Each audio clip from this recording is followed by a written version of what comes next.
Ernst & Young began as two separate firms. In 1903, Alwyn C. Ernst of Cleveland, Ohio, created the public accounting firm Ernst & Ernst with his brother.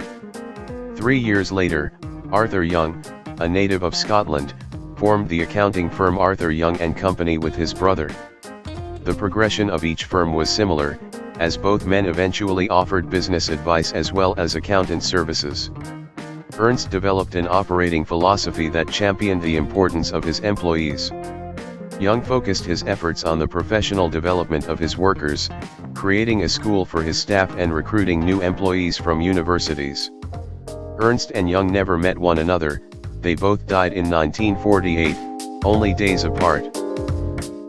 Alwyn C. Ernst expanded his company to more than 50 locations across the United States and Canada. He introduced the innovative theory that business owners could use existing accounting information to make decisions about the future and the direction of their companies. Ernst was also a trailblazer in his company's international expansion, with a merger between Ernst and the British corporation Winnie, Smith and Winnie in 1979. After the merger, the company was known as Ernst and Winnie. Arthur Young became known as a business advisor as well as an accountant. In 1924, Young & Co. expanded internationally when its leaders forged a business relationship with Broads Patterson & Co., a European firm. In 1966, the company made technological advances when it began using computerized systems. In 1974, the firm named its first female partner.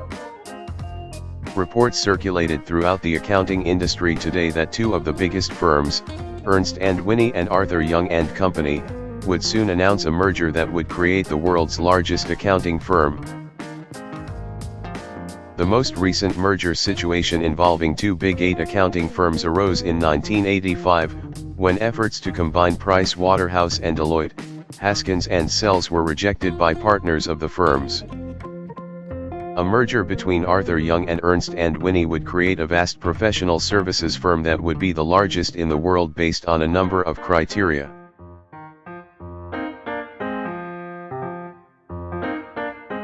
Ernst & Winnie is the world's fifth largest accounting firm, with $2.2 billion in revenues. Arthur Young ranks sixth, with $2.1 billion. Together, their $4.3 billion in revenues would exceed those of the current world leader in billings KPMG/Peat Marwick, which in 1988 had revenues of $3.9 billion. In the United States, the combined firm's $2.02 billion in revenues would be slightly larger than those of the current leader, Arthur Andersen & Company, which last year reported revenues of $1.71 billion. The combined firm would have 2,100 partners in the United States alone.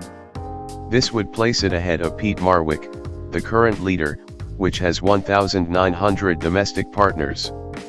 By analysts' best estimates, roughly 45,000 people would work at a combined firm, and their 500 offices would be spread out in just about every developed nation.